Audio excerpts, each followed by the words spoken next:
Hello everyone, and today I'm doing a pick a card reading, and it's all about no contact situation.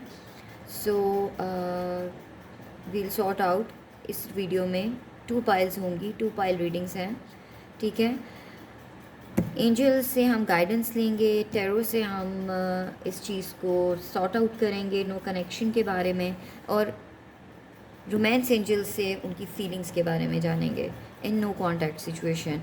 चलें, first of all we'll shuffle the cards. Okay, so let's shuffles the card. दो cards मैं निकालूंगी for pile 1 and pile 2, ठीक है। Let's see कि हमारे पास कौन से दो कार्ड्स आते हैं। ओके,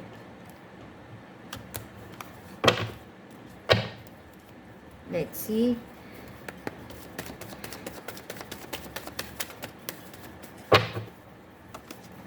सो पाइल नंबर 1 के लिए कार्ड आया है नाइट ऑफ पेंटिकल्स, ठीक है।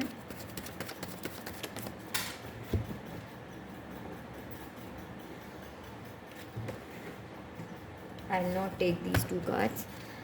हम एक कार्ड और निकालेंगे फॉर पाइल नंबर 2, और जो भी कार्ड आपसे रेजोनेट हो रहा है, आपको क्लिक कर रहा है कि आपको चूज़ करना है, तो काइंडली फोकस करें दोनों कार्ड्स पे and then choose your pile and have your readings, ठीक है।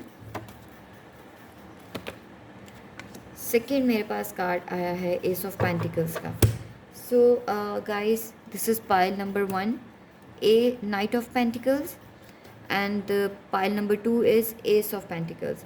सो फोकसली इन दोनों कार्ड्स को देखें, जो आपको ज़्यादा क्लिक कर रहा है, जो आपको लग रहा है कि आप आपकी इंट्यूशंस जिस कार्ड की तरफ जा रही हैं, आप उसकी रीडिंग्स ले सकते हैं, ठीक है। So kindly focus.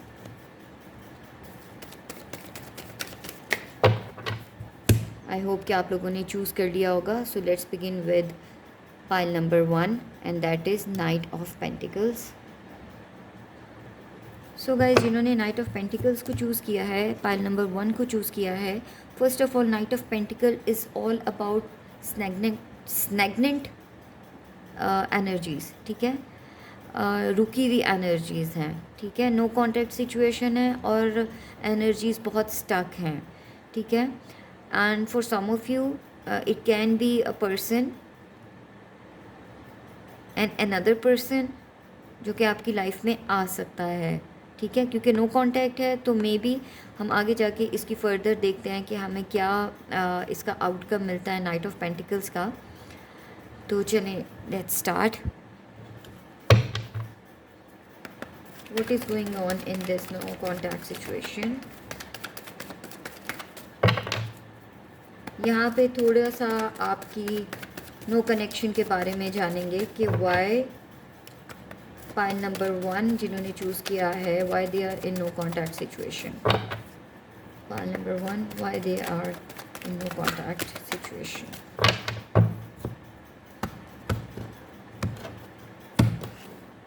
Okay, so first we have the moon and ace of swords. So मुझे ऐसे लग रहा है कि then we have king of wands and 2 of pentacles.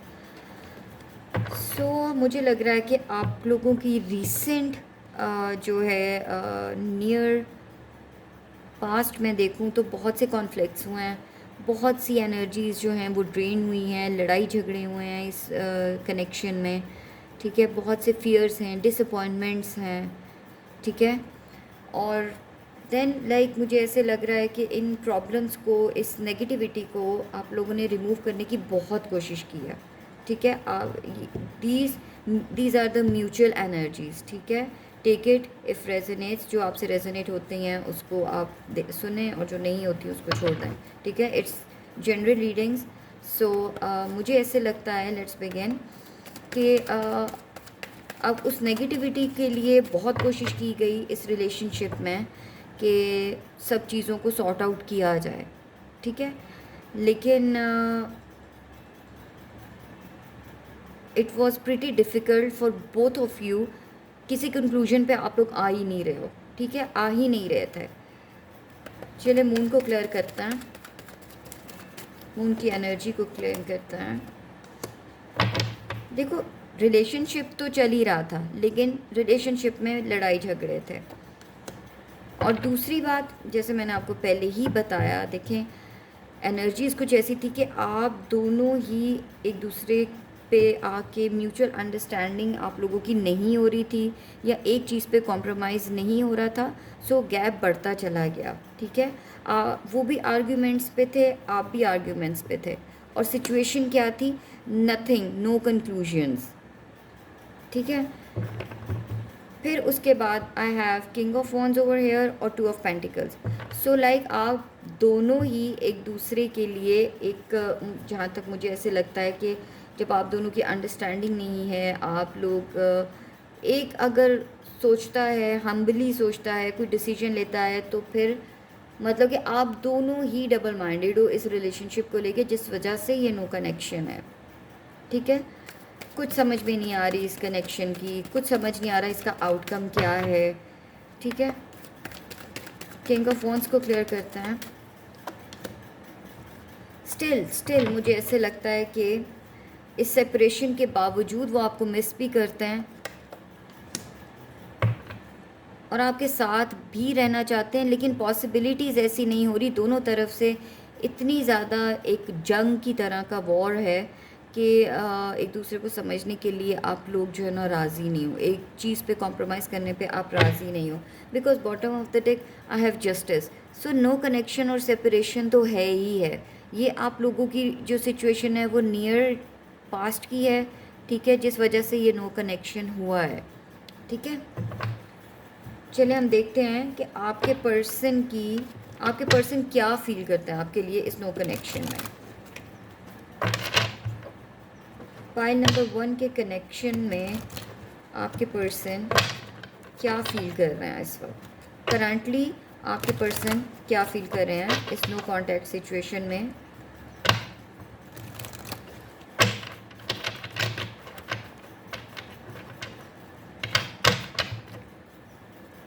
So cross watchers भी इसको देख सकते हैं, आप एज अ क्रॉस वॉचर भी इस रीडिंग को चेकआउट कर सकते हैं, ठीक है। करंटली आपके पर्सन क्या फील कर रहे हैं इस नो कनेक्शन सिचुएशन में। So retreat, it's time to disconnect from the world. So वो चाहते हैं कि आप अब इस रिलेशनशिप को एक चांस दो, ठीक है, वो ये फील कर रहे हैं इस वक्त।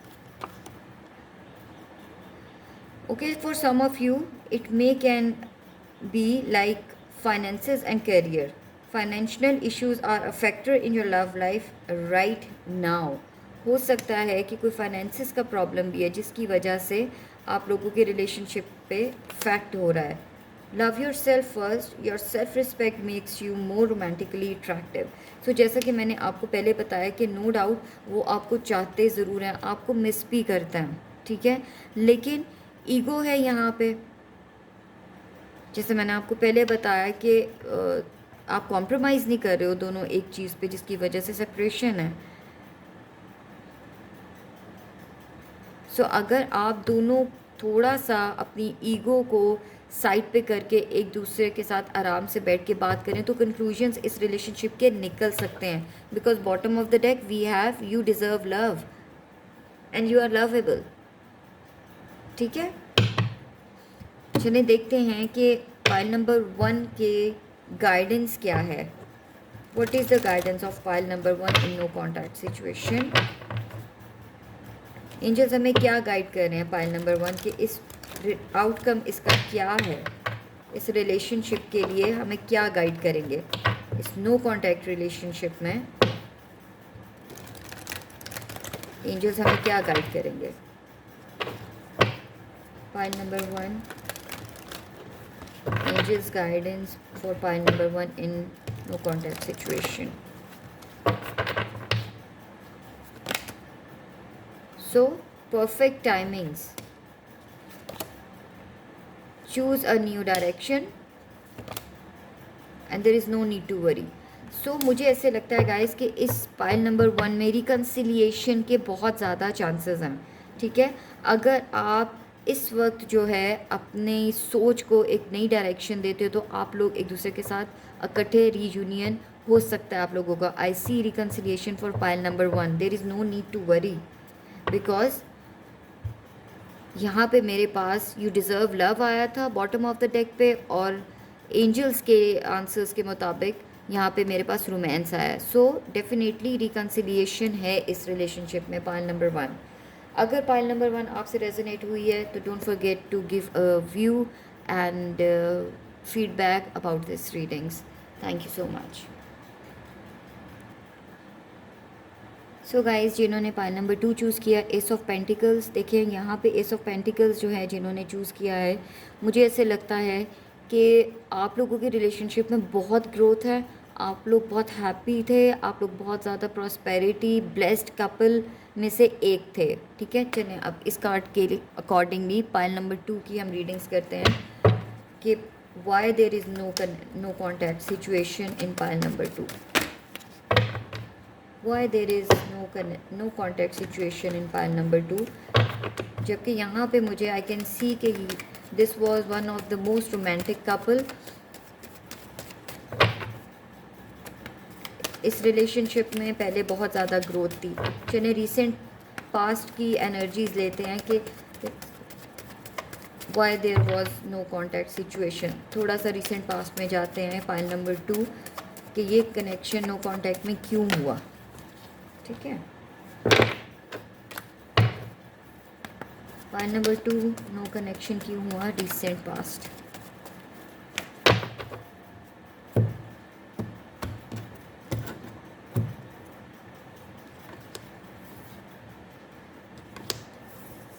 ओके, सो यहाँ से मुझे लग रहा है कि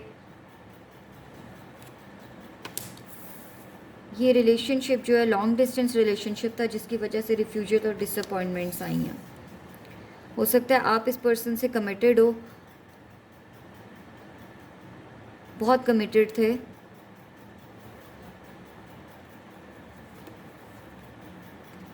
okay. So I think pile number 2 ये डिसकनेक्शन जो है आप लोगों के रिलेशनशिप में, it was just because of long distance relationship था, रिफ्यूजल्स थे, मिल नहीं पा रहे थे, बात नहीं हो पा रही थी, उधर फैमिली प्रेशर बहुत ज़्यादा था, आप किसी से अपनी फीलिंग्स ओपनली डिस्कस कर ही नहीं पा रहे, ठीक है। यहाँ पे 2 ऑफ पेंटिकल्स है कि आप लोगों का माइंडसेट नहीं था एक चीज़ पे कि विच वे टू गो, किसकी सुने किसकी ना सुने, ठीक है। और आपके पर्सन जो हैं या आप जो हो एक दूसरे से बात ही नहीं कर पा रहे हो, और फैमिली इश्यूज़, इतना ज़्यादा प्रेशर और फैमिली इश्यूज़ हैं, लड़ाई हैं, झगड़े हैं, क्योंकि देखिए बॉटम ऑफ द डेक जो है मेरे पास यहाँ पे देखो डेविल है। सो डेविल की भी एनर्जी है यहाँ पे। तो मुझे ऐसे लगता है कि इस कनेक्शन में मेन जो बात थी वो दूरी थी, ठीक है, मिसअंडरस्टैंडिंग्स थी, कॉन्फ्लिक्ट्स थे इस रिलेशनशिप में, ठीक है। चलिए देखते हैं कि 4 ऑफ कप्स क्या कहता है हमें, थोड़ा डिटेल में जाता है। देखो सोचे हैं बहुत ज़्यादा, जैसे मैंने आपको पहले बताया, डिफेंसिव आप किसी तरफ से भी नहीं हो पा रहे थे क्योंकि आप अपनी फीलिंग्स ही नहीं बता रहे एक दूसरे को, ठीक है। कोई कमिटमेंट हुई आप लोगों की आपस में, may be this couple is married, मुझे यहाँ पे ऐसे लग रहा है कमिटमेंट्स भी हो गई, इश्यूज़ हुए बहुत ज़्यादा, फैमिली इश्यूज़ हुए, लेकिन कमिटमेंट हुई, ठीक है। हो सकता है कि मैंने आपको पहले ही बताया यहाँ पे कि it's a family pressure, no discussions, एक तो लॉन्ग डिस्टेंस, ऊपर से family pressure, and if this person is married to you तो कॉन्फ्लिक्ट्स और ज़्यादा बढ़ गए हैं, ठीक है, फैमिली प्रेशर बहुत ज़्यादा हो गया। And then for some of you this is one of the specific reason, not for all of you. हो सकता है कि इस कमिटमेंट को देने के चक्कर में फैमिली प्रेशर है, किसी की फैमिली यहाँ पे एक फैमिली मान नहीं रही है। So these are the mutual energies. Cross watcher भी इस वीडियो को देख सकते हैं इन नो कॉन्टैक्ट सिचुएशन। तो रीज़न ये थी कि हो सकता है शादी को लेके बहुत ज़्यादा फड्डे हैं, लड़ाइयाँ हैं, और अगर बहुत ज़्यादा कमिटेड हो तो लॉन्ग डिस्टेंस रिलेशनशिप है, मुलाकात नहीं हो रही है, बात नहीं हो रही है, बहुत चाहत है मिलने की, बहुत चाहत है एक दूसरे के साथ बैठने की, बहुत सी खुशियाँ हैं जो रह गई हैं सेलिब्रेट इकट्ठे करने में, टाइम बहुत हो गया। Maybe some of you may be thinking कि time has passed. Bottom of the deck देखो मेरे पास है यहाँ पे 7 ऑफ पेंटिकल्स। तो स्टिल आप लोग थिंक कर रहे हो, बहुत ज़्यादा थिंक कर रहे हो कि इन चीज़ों के, इन सेक्रीफाइसेस का आपको क्या मिला। ठीक है, सो pile number 2, this was the scenario जो आपके रीसेंट पास्ट में मुझे नज़र आ रहा है। ठीक है, so currently pile number 2, S of pentacles जिन्होंने चूज़ किया है, उनके पर्सन की करंट फीलिंग्स क्या हैं। पाइल नंबर 2, पर्सन की करंट फीलिंग्स। पाइल नंबर 2 के पर्सन की फीलिंग्स करंटली क्या हैं।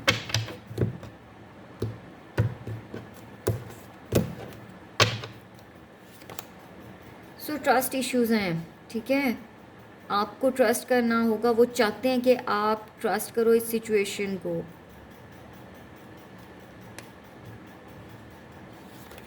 करंटली आपके person see, wow, it's great.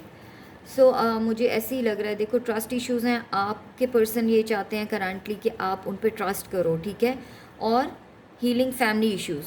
सो यहाँ भी मैं यहीं पर ही, यहाँ पे भी यही आया 5 ऑफ वॉन्ड से कि फैमिली प्रेशर, फैमिली इश्यूज़ ही बहुत ज़्यादा हैं। सो मुझे ऐसे लग रहा है कि आपके पार्टनर जो हैं वो चाहते हैं कि फैमिली इश्यूज़ को हील किया जाए। Your love life benefits as you forgive your parents. So this is very clear answer. Then again I have love your first. Your self-respect makes you move romantically attractive. ठीक है, आप लोगों को एक दूसरे को और सिचुएशन पे ट्रस्ट करना होगा। ठीक है, यहाँ पे मुझे एज सच पाइल नंबर 2 के लिए रिकन्सिलिएशन का यहाँ पे मुझे ऐसी I can't see any reconciliation. These relationships are already connected but no contact is just because of a distance, family issues. ठीक है, चलिए एंजल गाइडेंस लेते हैं for this pile number 2 in no contact situation में। जो हैं pile number 2 के लिए हमारे पास एंजल्स क्या हमें गाइड कर रहे हैं for pile number 2। Pile number 2 की प्लीज़ एंजल्स हमें गाइडेंस चाहिए। रिकन्सिडर। सो आई थिंक यहाँ पे जो भी इश्यूज़ हैं, फैमिली प्रेशर्स हैं, डोंट बी क्वाइट। आप अपने आप को अपने व्यूज़ शेयर करें, जो आप चाह रहे हैं, जो आपको पसंद नहीं है, जो पसंद है, जो सिचुएशन आप बेहतर तरीके से समझा सकते हो किसी को, आप बोलो। Don't be quiet, take action.